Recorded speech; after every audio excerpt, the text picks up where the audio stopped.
Saudara, meski ayah tiri Alvaro Kiano Nugroho tewas, polisi tidak menutup kasus penculikan disertai pembunuhan. Sebab ada satu saksi kunci berinisial G yang membantu tersangka mengangkat korban usai korban tewas dibunuh. Penyidik masih mendalami keterlibatan saksi kunci tersebut. Hingga kini polisi masih menunggu kesaksian ibu Alvaro yang belum bisa dimintai keterangan karena syok dengan kematian Alvaro yang hilang selama 8 bulan dan belakangan diketahui ayah tirinya lah yang menjadi pelaku pembunuhan, namun tersangka tewas bunuh diri. Saksi kunci juga berinisial G itu membantu dia untuk mencari lagi mengangkat mayat yang tadi, tapi dia bilang bahwa yang di dalam kantong plastik itu adalah bangkai anjing. Sampai saat ini kami masih melakukan pendalaman sampai di mana dia terlibat dalam kasus ini, tapi untuk sementara kami yang memutuskan untuk menjadi tersangka adalah si ayah tirinya AI itu sendiri. Kini publik menanti bagaimana kelanjutan kasus kematian Alvaro usai ayah tiri korban yang sudah ditetapkan sebagai tersangka tewas karena bunuh diri saat berada di ruang konseling Polres Jakarta Selatan. Kita bahas bersama psikolog forensik Reza Indragiri. Selamat petang, Mas Reza. Selamat petang. Ya, Mas Reza, temuan baru ada satu saksi kunci berinisial G yang katanya membantu tersangka mengangkat korban usai korban tewas dibunuh. Apakah ini bisa melanjutkan pengungkapan kasus kematian Alvaro?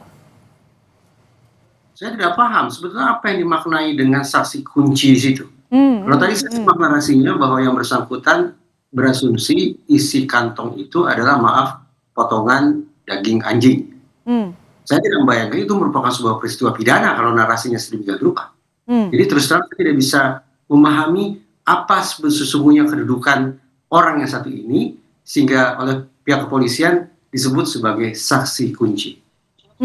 Tapi pihak kepolisian mengatakan akan terus melanjutkan penyidikan. Sementara kita ketahui tersangka baru ayah tiri Alvaro yang diketahui bunuh diri. Masihkah ini bisa dilanjutkan? Pertanyaan itu menjadi relevan.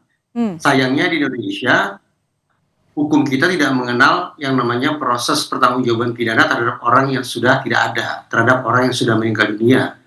Berbeda dengan sejumlah negara dalam catatan sejarah diketahui adanya posthumous trial, persidangan terhadap pelaku kejahatan yang sudah meninggal dunia. Memang ini sebuah cara simbolik menunjukkan bahwa negara tidak pernah berhenti memburu pelaku kejahatan hingga ke liang lahat.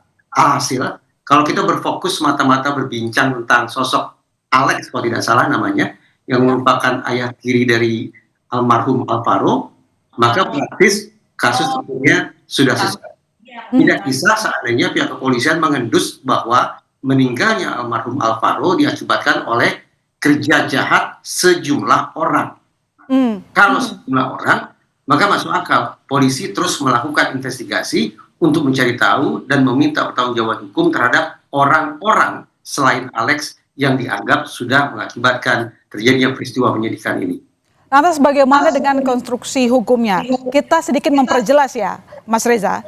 Dalam pasal 77 KUHP disebutkan kewenangan menuntut pidana hapus jika tertuduh meninggal dunia. Sementara dalam kasus ini kita lihat pihak kepolisian mengatakan masih akan melanjutkan proses hukum. Bagaimana kita mengambil benang merah konstruksinya nanti?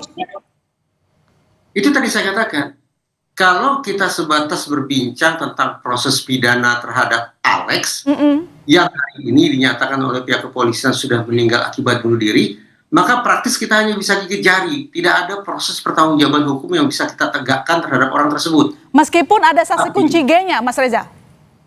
Tepat, kita tidak bisa menyeret orang yang sudah meninggal dunia ke ruang persidangan. Itu yang terjadi di Indonesia.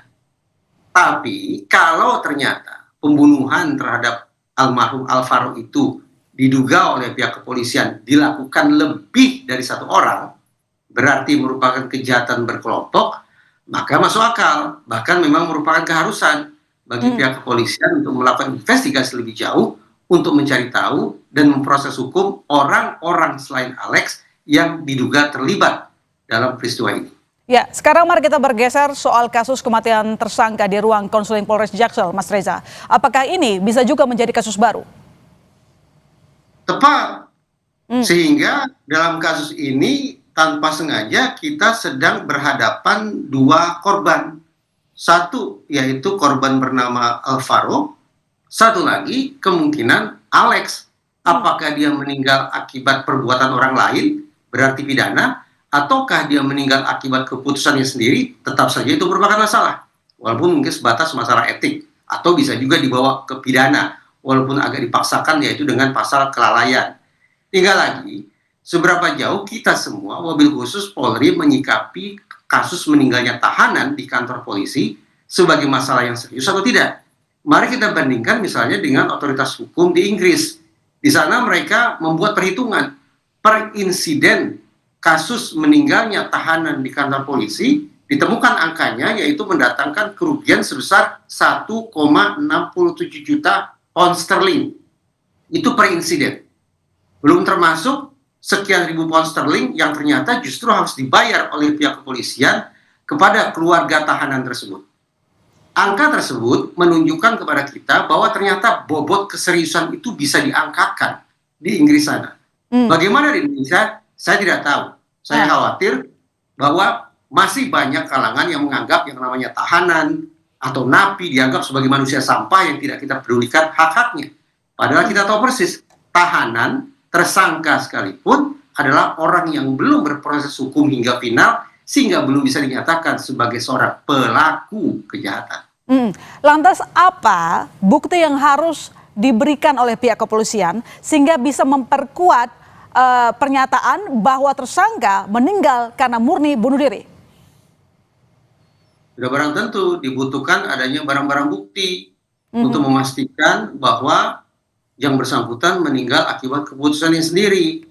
Silakan hasil otopsi kedokteran yang membuka jalan bagi itu semua. Ya. Apakah yang bersangkutan memang melakukan tindakan itu sendirian sehingga mengakibatkan cedera fatal sampai kemudian meninggal dunia, ataukah ada peran dari pihak lain bagi kematian tersebut. Baik, terima kasih Mas Reza telah bergabung di Kompas Petang. Selamat petang.